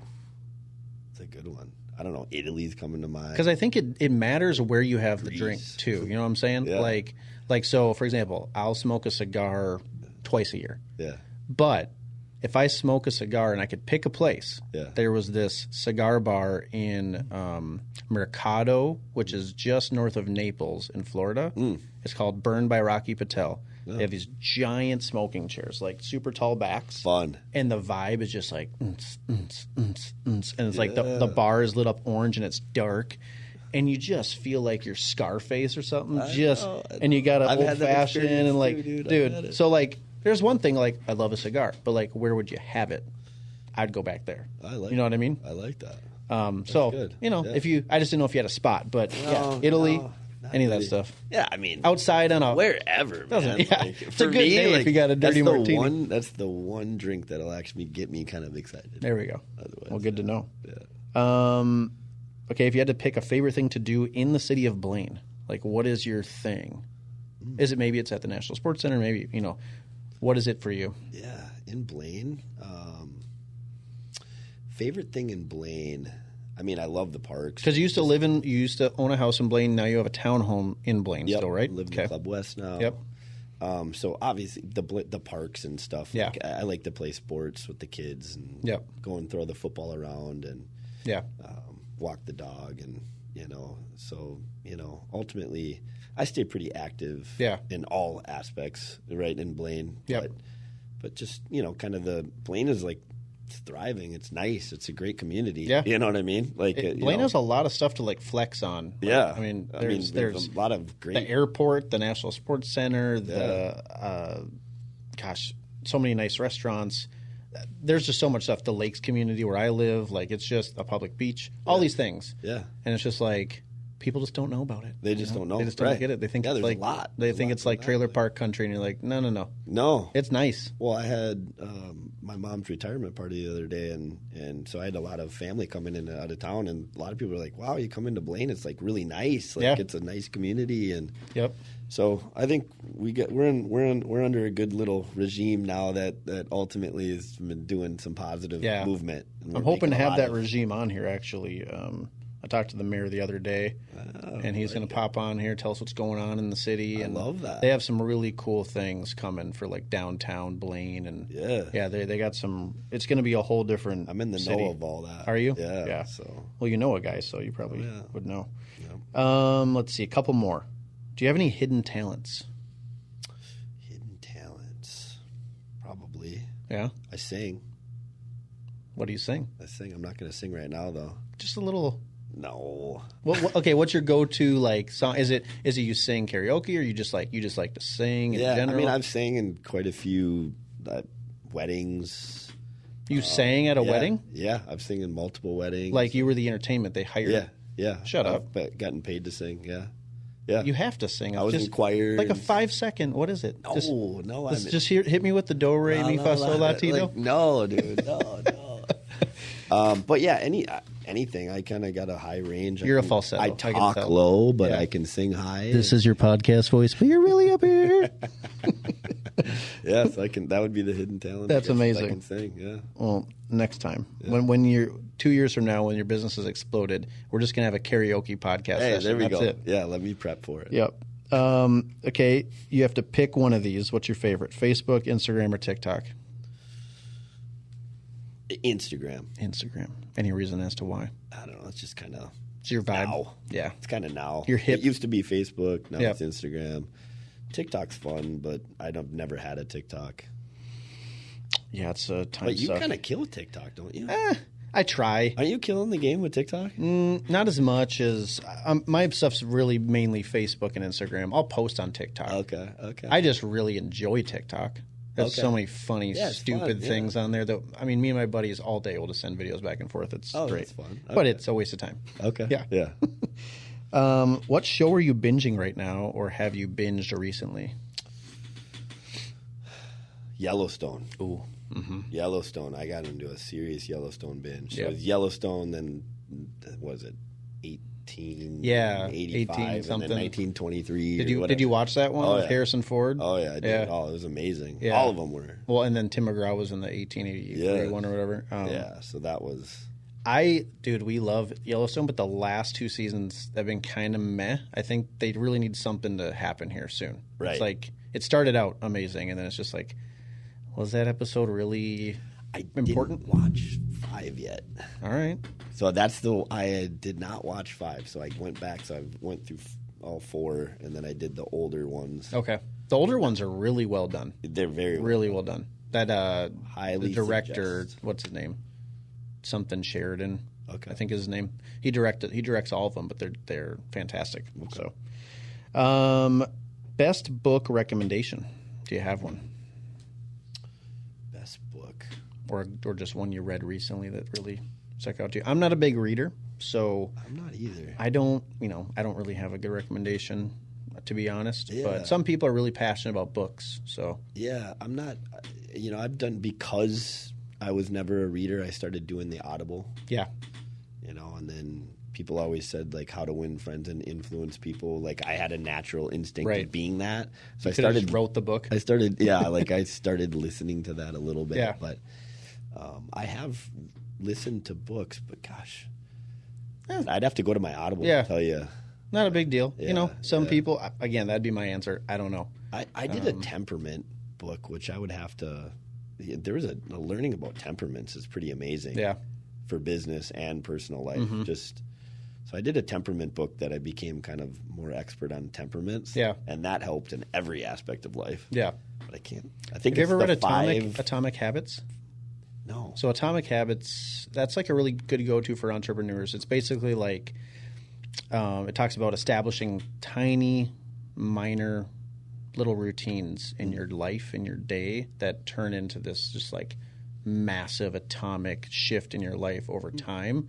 and it's really powerful. But the only other one that I really like is I think it's called Tools of the Titans. It's literally like this thick. It's like bigger than the Bible, and it's literally this guy who does a podcast, and he sits down with the top entrepreneurs in the world. He sits down with the top fitness people in the world, the top writers and like educational, intelligent people in the world, and he basically just like asks them like, what's their routine, what's their life advice, what's the key to happiness, like all these things. It's really good. Love that. It's really good, and it's like sectioned off in 3 different. It's like wisdom, wealth, and health or something. The book is separated into 3 parts. So if you're just like, I just need some wisdom today, you just flip to like whatever person you want to learn about, and they'll like give you what. Ooh, I love that. It's really good. I'll definitely get that. So like, because I'm not a big reader, but that one's like little tiny interviews in this giant book. So that one was really cool to me because I'm just like, that's how I can learn. It's like, this person did this. Yeah. That's how they live their life. Like, and it also shows how many different ways there is to like live your life. Yeah. It's not just like, I mean, there's some similarities, but a lot of people just do things different. Well, you know? that's awesome. Like creating that habit. Like Yeah. I have a friend that, talking about making your bed, right? Like Right. you get up, you make your bed. Yep. It kind of sets. Yep, that's That's one the of the day. atomic habits. Yep. You know what I mean? I don't ever make my bed. I mean, one book I go to every single day is the Bible. The Bible. Yeah. So, I mean, I have it on the Bible app, and Yep. literally You do your I think devotionals. My streak is like I think 905 days now. That's amazing, dude. Yeah, Congrats. But, it's just little tidbits every day, just getting the word a day in, or maybe going, do a devotional. It just depends on where I'm at in the season, but sometimes it's just a brief, and sometimes I dive in a little bit more. But My wife would say the same thing. So that's her go-to. yeah. What's your go-to order at McDonald's? If you're just going to slum it. You have to go fries. Have to. Big Mac. Big Mac and fries. Big Mac and fries. What to drink? Yeah. I mean, sometimes I'm in a quarter pounder kick, but I do not like to eat fast food. Yeah. No, I'm not saying. If you do once, then it's like every time you drive by, you crave it. I had it yesterday. Did you? Oh, see, you're craving it. I was craving it. Yeah. And 2 or 3 days down the road, now you're going to drive by. Yeah, I know. Maybe I know. just one. I already did it. I'm only allowing myself 2 cheat meals a week, so that was one. All right. Okay.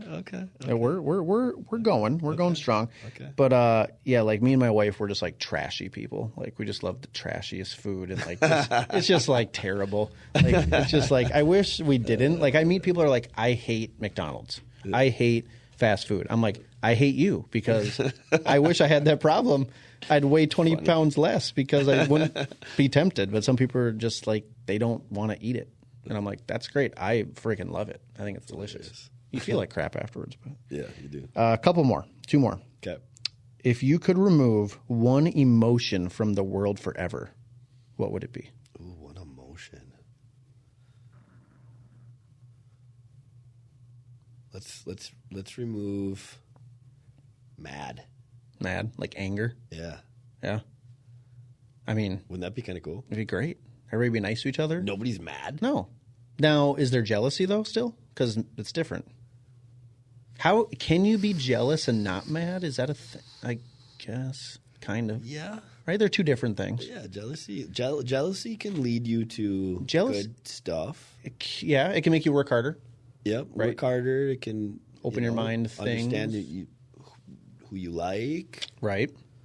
Right. Jealousy can lead to love, and Yeah. Anger's probably a really good one. like imagine. I know.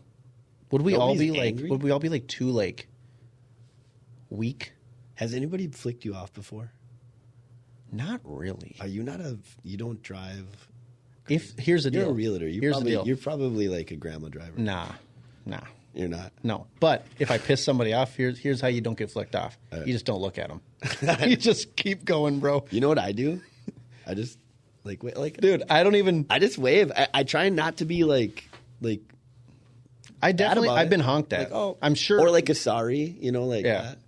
Or like when you have to like merge into a lane quick or something, and you're like, "Oops, I kind of cut that." Right. I just kind of give the one, like, hey, See, sorry but about if I merge into a lane and it's a little close, in my opinion, it's that person's fault because I'm an expert driver. So there's, I do no wrong on the roads, Charlie. No, but seriously, the trick is Hey, you don't get flicked off. Just don't look at the person that you just wronged, and then you're fine. They can flick you off. I have no clue what just happened. No, don't get me wrong. I don't cut a lot of people off. Yeah, okay. Yeah. It's like now people are like, oh, I know a guy. Like, Yeah. it's like, oh crap. Right. Okay, that just turned wrong. All right, last question I wrote down. What sport do you find silly and have trouble understanding why others enjoy it? Like, what is that sport for you where you're just like, I don't get it? I mean, it just came up, water polo, in my head, but I had a lot of fun in school playing water polo. I feel like water for polo, gym it's an class. odd sport, but I could see the fun behind it. Yeah, it's kind of fun. I was thinking about this one too. Like, I kind of love all sports, but Yeah, I love all sports. I don't know. There's got to be like, One sport that's just... there's got to be something that just is like silly. I think Like synchronized swimming to me. I just heard of one where there's like a board and you have to each hold something. You have to pull the other person over that, and it's like getting a lot of traction nowadays. Like, what is it called? Pull them over the middle. No clue. with But a board. I did hear like Yeah. people are probably that listen will be like, oh yeah. Yeah. Like I'm like, what? Like really? Like that's weird. That you is know? weird. Have you seen the slap fights? Yes. Like where they're standing and the dude 1, 2 and I just have. lays into him. Like that to me, it's cool to watch, but to participate in, you got to be a madman. You got to be crazy a little bit because like you're not defending yourself. You're literally, know. all right, go. Like my God.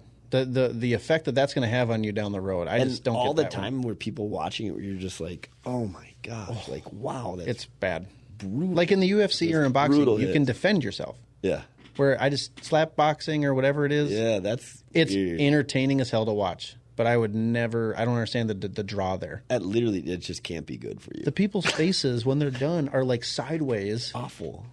And you talk about people getting concussions, Oh, those guys. like your brain is like, Yeah, it's Like, not going to be getting good. rattled. It's Like, not going that's to be not good. good at I don't even all. know what they get paid. They can't be that much. $10,000 for the winners. I don't know.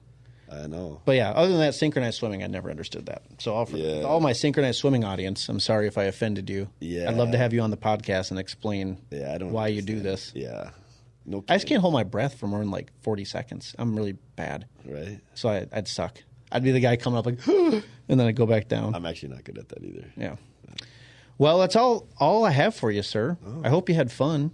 I had a lot of fun. Yeah, thanks for having me. Have you been on a podcast before? Because you did real well. Oh, really? Yeah. Well, appreciate You, that. I actually haven't. No. You handled yourself really, really well. No, appreciate it. So, Easy with you? yeah, I mean, it's easy. you know, You're good at it? I try to make it easy, but I really appreciate you being on. And again, for all those that are still listening or watching, really appreciate your support. And just know that if you're looking for a great person to help you out with anything to do with little odd jobs, exterior contracting, or if you just want to get connected to a really cool person, Charlie Walker is the guy. I appreciate it, man. With that being said, thank you again for watching The Obvious Choice. Charlie, it's great to have you on, buddy. Now you can say, I know a guy. That's right, baby. Thanks, brother. Yep, thank you. Appreciate it, brother.